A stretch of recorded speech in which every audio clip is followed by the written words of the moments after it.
Hi hello ನಮಸ್ಕಾರ education master YouTube ಚಾನಲ್ಗೆ ತಮಗೆಲ್ಲರೂ ಸ್ವಾಗತ. ಇವತ್ತಿನ ಕ್ಲಾಸ್ಗಳಿಗೆ ಏನು ಅಂದ್ರೆ T S 14 history very important ಕ್ವಶನನ್ನು 10 ಅಂಕ ಮತ್ತು 5 ಅಂಕ ಇವು ಪಿಕ್ಸ್ ಕ್ವಶನ್ಗಳನ್ನು ಬೀಳತಾವ. ಅದೇ ರೀತಿ T S 14 history very important question with answer ಅದಾವ. ನೀವು ಏನು ಮಾಡ್ಬೇಕಂದ್ರೆ ಇವುಗಳನ್ನು ಸರಿಯಾಗಿ ವಿಡಿಯೋನ ಕೊನೆ ತನಕ ನೋಡ್ರಿ. ಯಾಕಂದ್ರೆ ಇಂಪಾರ್ಟೆಂಟ್ 11 ಕ್ವಶನ್ಗಳದಾವ. ಇಂಪಾರ್ಟೆಂಟ್ ಎಷ್ಟು ಅದಾವ? 11 ಕ್ವಶನ್ ಇದಾವ. ಇಂಪಾರ್ಟೆಂಟ್ 10 ಅಂಕದ ಪ್ರಶ್ನೆಗಳಾಗಿರ್ತಾವ. ಅದಕ್ಕೆ ನೀವು ಏನು ಮಾಡ್ಬೇಕಂದ್ರೆ ಇದನ್ನ ನಮ್ಮ ಟೆಲಿಗ್ರಾಮ್ ಚಾನಲ್ದಾಗ ಕೊಡ್ತೀನಿ. ಈಗ ನಾ ವಿಡಿಯೋನ ಕೊನೆ ತನಕ ನೋಡ್ರಿ. ಡಿಸ್ಕ್ರಿಪ್ಷನ್ ಲಿಂಕ್ ಒಳಗೆ ಈ ನೋಟ್ಸನ್ನು ಲಿಂಕನ್ನು ಕೊಟ್ಟಿರ್ತೀನಿ, ಅಲ್ಲಿ ನೋಡ್ಬೋದು. ನಿಮ್ಗೆ ಆ ಲಿಂಕ್ ಓಪನ್ ಆಗ್ಲಿಕ್ಕಂದ್ರೆ ಇಲ್ಲಿ ವಿಡಿಯೋನ ಪೂರ್ತಿಯಾಗಿ ಸರಿಯಾಗಿ ನೋಡ್ರಿ, ನಿಮ್ಗೆ ಅರ್ಥ ಆಗ್ತದೆ. ಫಸ್ಟ್ ಒಂದು ಕ್ವಶನ್ ಯಾವ್ದು ಓದ್ಬೇಕ್ರಿ? ಎಕ್ಸಾಮ್ ಹಂತರ ಬಂದವ, ಅದಕ್ಕೆ ಯಾವ ಕ್ವಶನ್ ಓದ್ಬೇಕು ಯಾವ ಕ್ವಶನ್ ಓದಬಾರ್ದು ಅನ್ನೋದು ಕ್ಲಾರಿಟಿ ಇರೋಂಗಿಲ್ಲ. ಆ ಕಾರಣದಿಂದ ಇಂಪಾರ್ಟೆಂಟ್ ಕ್ವಶನ್ಗಳಿರ್ತಾವೆ, ಅವ್ನು ನೋಡ್ರಿ, ಓದ್ರಿ. ಫಸ್ಟ್ 1857ರ ದಂಗೆಯಲ್ಲಿ ಕರ್ನಾಟಕದ ಹಲಗಲಿ ಬೇಡ ಪಾತ್ರ ಕುರಿತು ಬರೆಯಿರಿ. ಇಷ್ಟು ಕೇಳ್ತಾನ. ಕೇಳಿದ್ಮೇಲೆ ನೀವು ಪೀಠಿಕೆಯನ್ನು ಹಾಕ್ಬೇಕಾ? ಆನ್ಸರ್ ನೋಡಿದ್ರೆ ಪೀಠಿಕೆ ಹಾಕ್ಬೇಕಾ.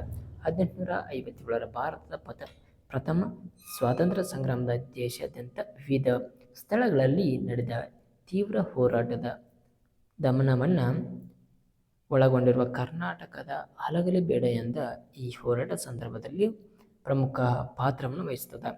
ಈ ಸ್ಥಳದಲ್ಲಿ ಸ್ಥಳೀಯ ನಾಯಕರು ಮತ್ತು ಸಾಮಾಜಿಕ ಜನರ ಬಂಡೆತ್ತಿ ಬ್ರಿಟಿಷರ ವಿರುದ್ಧ ತೀವ್ರವಾಗಿ ಹೋರಾಡಿದರು ಎಂಬುದನ್ನು ಇಲ್ಲಿ ನಾವು ನೋಡ್ಬೋದು. ಈ ಹೋರಾಟದಲ್ಲಿ ಹಲಗಲಿ ಬೇಡರು ಪಾತ್ರವನ್ನು ಅನ್ಯೋನ್ಯವಾದದ್ದು ಎಂಬುದನ್ನು ಇಲ್ಲಿ ನಾವು ತಿಳಿಬಹುದು. ಇಷ್ಟ ಪೀಠಿಕೆ ಆಯಿತು. ಇದ್ರ ಪಾಯಿಂಟ್ಸನ್ನು ಕುರಿತು ಬರೀಬೇಕಾದ್ರೆ ಪಾಯಿಂಟ್ಸ್ ಇರ್ತಾವೆ. ಹಲಗಲಿ ಬೇಡರ ರಾಜಕೀಯ ಮತ್ತು ಸಾಮಾಜಿಕ ಪರಿಸ್ಥಿತಿಗಳದಾವ. ಪಾಯಿಂಟನ್ನು ನೀವು ಕರೆಕ್ಟಾಗಿ ನೋಡ್ಕೊರಿ. ತದನಂತರ ಹಲಗಲಿ ಬೇಡರ ನಾಯಕರು ಯಾರ್ಯಾರ್ದಾರ ಅವುಗಳನ್ನು ನೋಡ್ಕೊರಿ. ತದನಂತರ ಹಲಗಲಿ ಬೇಡರ 1857ರ ದಂಗೆಯ ಹೋರಾಟ ಇರ್ತಾವ. ಆ ಹೋರಾಟ ಯಾವ ಸಂಗತಿಗಳಾಗಿರ್ತಾವ ಎಂಬುದನ್ನು ಸಂಘಟನೆಯ ಗುಣಾತ್ಮಕತೆ, ತದನಂತರ ಸಮರತಂತ್ರ, ಥರ್ಡ್ ಒನ್ ಬ್ರಿಟಿಷರ ಪ್ರತಿವಿರೋಧ, ಫೋರ್ತ್ ಒನ್ ಯಾವುದಂದ್ರೆ ಹಲಗಲಿ ಬೇಡರ ಹೋರಾಟದ ಫಲಿತಾಂಶ, 5 ಹಲಗಲಿ ಬೇಡರ ಹೋರಾಟದ ಪ್ರಾಮುಖ್ಯತೆ, ಹಲಗಲಿ ಬೇಡರ ಪ್ರಾಮುಖ್ಯತೆ ಒಳಗ ಮತ್ತು 3 ಬರ್ತಾವ. ಸ್ಥಳೀಯ ನಾಯಕತ್ವದ ಮಹತ್ವ, ತದನಂತರ ಜಾತ್ಯತೀತ ಚಲನೆ, ಥರ್ಡ್ ಒನ್ ಯಾವುದಂದ್ರೆ ಸಾಂಸ್ಕೃತಿಕ ಚೇತನ. ತದನಂತರ ಎರಡನೇ ಪ್ರಶ್ನೆ ನೋಡ್ಬೋದಾದ್ರೆ ಕರ್ನಾಟಕದಲ್ಲಿ ರಾಷ್ಟ್ರೀಯ ಚಳುವಳಿಯನ್ನು ವಿಶ್ಲೇಷಿಸಿರಿ. ಪೀಠಿಕೆ ಬರೀರಿ. ಚಳುವಳಿಗಳನ್ನು ಪ್ರತಿಯೊಂದನ್ನು ಬರ್ಕೋತಾರೆ ಹೋಗ್ಬೇಕ್ರಿ. ಅಷ್ಟು ಚಳುವಳಿಯಲ್ಲಿ ಕೊಟ್ಟೇನಿ. ನಮ್ಮ ಚಾನಲ್ನ ಯಾರು ಸಬ್ಸ್ಕ್ರೈಬ್ ಮಾಡಿರಿ. ಈ ನೋಟ್ಸನ್ನು ನಿಮ್ಗೆ ವೆರಿ ಇಂಪಾರ್ಟೆಂಟ್ ಆಗಿರ್ತದೆ. ಯಾಕಂದರೆ ಎಕ್ಸಾಮ್ ದೃಷ್ಟಿಯಿಂದ very important question with answer 5 ಅಂಕ ಮತ್ತು 10 ಅಂಕ. ಮೂರನೇ ಕ್ವಶನ್ ನೋಡೋದಾದ್ರೆ ಕರ್ನಾಟಕದ ಏಕೀಕರಣ ಚಳುವಳಿಗಳ ಬಗ್ಗೆ ವಿವರಿಸಿರಿ. ಚಳುವಳಿ ಬಗ್ಗೆ ವಿವರಣೆಯ ಪಾಯಿಂಟನ್ನು ಅದಾವ. ಪ್ರತಿಯೊಂದನ್ನು 9 ಪಾಯಿಂಟ್ ಅದಾವ. ಅಂದ್ರೆ 10 ಪಾಯಿಂಟ್ ಬರೀಬೇಕು. ಆದರೆ 9 ಪಾಯಿಂಟ್ ಅದಾವ. ಸಫಿಷಿಯೆಂಟ್ ಆಗ್ತದೆ 10 ಮಾರ್ಕ್ಸಿಗೆ. ಅವುಗಳನ್ನು ಬರೀರಿ. ತದನಂತರ 4 ಕಿತ್ತೂರು ರಾಣಿ ಚೆನ್ನಮ್ಮನ ಮತ್ತು ಸಂಗೊಳ್ಳಿ ರಾಯಣ್ಣ ಜೀವನ ಮತ್ತು ಸಾಧನೆ ಕುರಿತು ಬರೆಯಿರಿ. ಇದರೊಳಗೆ ಒಂದು 5 ಮಾರ್ಕ್ಸಿಗೆ ಕೇಳ್ತಾನೆ, ಒಂದು 10 ಮಾರ್ಕ್ಸಿಗೆ ಕೇಳ್ತಾನೆ. ಇಂಪಾರ್ಟೆಂಟ್ ಕಿತ್ತೂರು ರಾಣಿ ಚೆನ್ನಮ್ಮ ಮತ್ತು ಸಂಗೊಳ್ಳಿ ರಾಯಣ್ಣ. ಕಿತ್ತೂರು ರಾಣಿ ಚೆನ್ನಮ್ಮ ಬಿರುದುಗಳು, ಜೀವನ ಎಲ್ಲನೂ ಸಂಕ್ಷಿಪ್ತ ಮಾಹಿತಿ ಐತಿ. ಕರೆಕ್ಟಾಗಿ ನೋಡ್ರಿ. ಅವರ ಸೈನಿಕ ಸಾಧನೆಗಳದಾವ. ಪಾಯಿಂಟ್ಸ್ ಅದಾವ. ನಿಮಗೆ ಪಾಯಿಂಟ್ಸ್ ರೀತಿಯಲ್ಲಿ ಇರ್ತಾವಂದ್ರೆ ಪಾಯಿಂಟ್ಸ್ ರೀತಿಯಲ್ಲಿ ಇದ್ರೆ ನಿಮ್ಗೆ ಎಕ್ಸಾಮ್ ಬರೆಯೋಕೆ ಅನುಕೂಲ ಆಗ್ತದೆ. Points ನೆನಪಿಟ್ಕೋರಿ.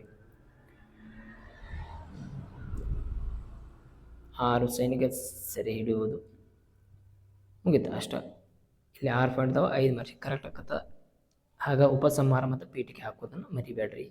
Very important. Sangolli Rayanna ಪೀಠಿಕೆ ಮತ್ತು ಉಪಸಂಹಾರ ಹಾಕ್ರಿ. ಅವರ ಸೈನಿಕ ಸಾಧನೆಗೆ ಏನೇನು ಪಾಯಿಂಟ್ಸ್ ಅದಾವ ಅವುಗಳನ್ನು ಸರಿಯಾದ ರೀತಿಯಲ್ಲಿ ಬಳಸ್ಕೊಂಡು ಎಕ್ಸಾಮ್ ಬರೀರಿ. ಇಲ್ಲಿ ಅವರ ಆನ್ಸರ ಮತ್ತು ಕ್ವಶನ್ಗಳನ್ನು ಇರ್ತಾವೆ. ಸರಿಯಾಗಿ ಓದ್ರಿ, ಆನ್ಸರ್ ಮಾಡಿರಿ. ಪಾಯಿಂಟ್ಸ್ ಇರ್ತಾವೆ.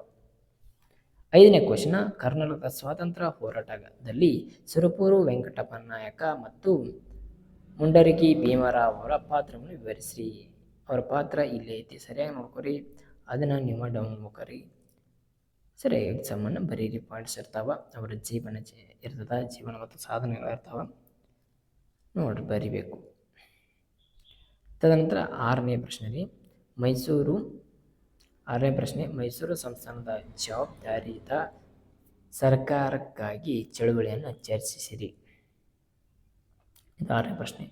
ಆ ಚಳುವಳಿಯನ್ನು ಇಲ್ಲಿ ಪ್ರತಿಯೊಂದನ್ನು ಪಾಯಿಂಟ್. ಹೈದರಾಬಾದ್ ಕರ್ನಾಟಕದಲ್ಲಿ ಸ್ವಾತಂತ್ರ್ಯ ಚಳುವಳಿ, 2 ಹೈದರಾಬಾದ್ ವಿಮೋಚನೆಯ ಚಳುವಳಿ, 3 ರಾಜಕೀಯ ಜಾಗೃತ, 4 ಜಾಕರ್ ವಿನ್ಯಾಸಗಳು. ನೋಡ್ಬೋದು ನಿಮ್ಗೆ ಪಾಯಿಂಟ್ಸ್ ಇದಾವೆ. ಸ್ವಾಮಿ ರಮಾನಂದ ತೀರ್ಥರವರ ಬಗ್ಗೆ ಏನು ಹೇಳ್ಬೋದು. ಇಲ್ಲಿ ಹೈದರಾಬಾದ, 7 ಅರಮನೆಯ ಸತ್ಯಾಗ್ರಹ ಆಗ ಉಪಸಂಹಾರ ಬರಲಿ ಅದರದ. 7 ಸಿಂಧೂರು ಲಕ್ಷ್ಮಣ 1857 ರಂಗೆ ಹೋರಾಟ ಯಾವ ರೀತಿ ಇತ್ತು ಎಂಬುದನ್ನು ಇಲ್ಲಿ ನೀವು ಬರಿಬೇಕು. ಅವ್ರ ಹೋರಾಟ ಬರೀಬೇಕು. ಇಂಪಾರ್ಟೆಂಟ್ ಕ್ವಶನ್ ಇದಾವ. ಆಗ ನರಗುಂದದ ಬಾಬಾ ಸಾಹೇಬ್ ಅವರ ಬಗ್ಗೆ ದಂಗೆ ಇದಾವ, ಅವುಗಳನ್ನು ಬರೀರಿ.